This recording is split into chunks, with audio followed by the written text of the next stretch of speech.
human mind, its productivity, is the real wealth of nations. दुनिया की financial market में professional consultancy फरोख्त करने के मौजूद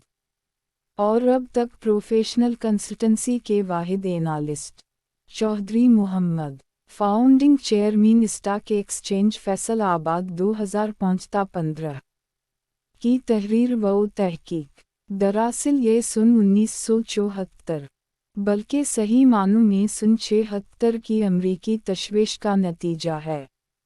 जो इसे मुस्लिम ममालिक के इकट्ठे होने से डरा रहा था कि उसने अपनी अस्करी क़व्वत के बिलबूते पर सोने की बजाय अमरीकी डॉलर को एक्सचेंज मनी बना दिया। तब तक दुनिया में अशिया की कीमतें बतदरीज बढ़ती और घटती थीं, लेकिन सन 76 के बाद तो बस तमाम दुनिया, मासवाए यूरोप के बड़े ममालिक के, अमरीका और अरब ममालिक वगैरह हम कि जिनकी करेंसी मुकाबलतन एक अमरीकी डॉलर के रेट पर तय कर दी गई थी, बाकी सारी दुनिया की करेंसियाँ एकतरफा तनज़ली की तरफ गामज़न हो गई। आपसे खिलाफत इस्लामिया को इस्लामी प्रोडक्ट समझने की खिलाफ वर्जी करते हुए ये जिसारत करता हूँ कि खिलाफत कोई इस्लामी तरीक़ा सियासत पर 30 साल से ज़्यादा कायम न रह सकी, बल्कि खिलाफत अपने आगाज़ के 30 साल बाद बादशाहत में तब्दील हो गई थी और अब खिलाफत की ख्वाहिश उस तरक्की याफ्ता दुनिया में ऐसे ही है जैसे फैसलाबाद से लाहौर जाने के लिए ऊँट की सवारी को सुन्नत समझते हुए सफ़र किया जाए। तारीख़ में खिलाफत राशिदा रज़ी अल्लाह से, खिलाफत बादशाहत से, उस्मानी बादशाहत से, हिंदुस्तानी बादशाहतों से, चिंगेज़ी व तैमूरी से और आज की 70 साला पाकिस्तान सियासत तक सारी हुकूमतें एक इंसानी इर्तिका के तहत हुई। उनमें अच्छे या बुरे होने का सवाल ज़ेर बहस नहीं, क्योंकि ये हो चुका है एक इर्तिकाई अमल के नतीजे में कि जो अल्लाह के फरमान के आइन मुताबिक है कि दुनिया में आखिर अच्छाई ही फैल कर रहेगी और शैतान निस्सत व नाबूद होगा। इसी अच्छाई की तरफ गामज़न होने के इर्तिका के नतीजा में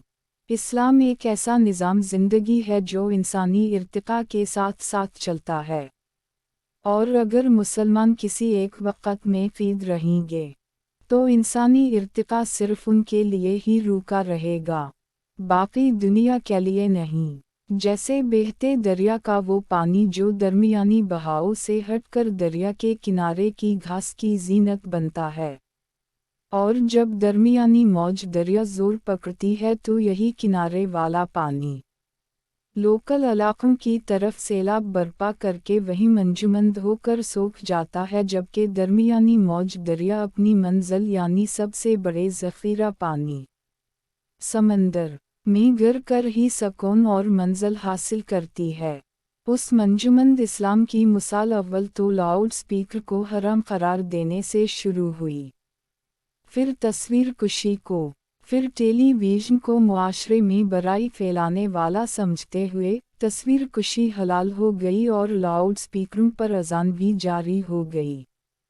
फिर इल्मा के इसी टेलीविज़न पर तबलीगी प्रोग्राम होने लगे। जब इंटरनेट आया तो इसे भी फतना समझा गया और उससे भी गुरेज करवाया, फिर यूट्यूब से भी, लेकिन इर्तिका की मज़ीद मंजिलें तय करके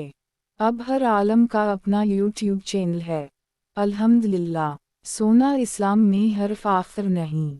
और इसे तब ही के तिजारती असूलों के तहत अपनाया गया क्योंकि उसमें किसी मुल्क का इस्तेहसाल नहीं था। आज जब दुनिया ने सोने की पैदावार बढ़ाई तो नई बदमाशियाँ वजूद में आ गई हैं और मेहनत की कदर सोने की पैदावार से दब गई। दरअसल ये इंसानी मेहनत या लेबर ही है जो किसी भी शे को गौहर बनाती है,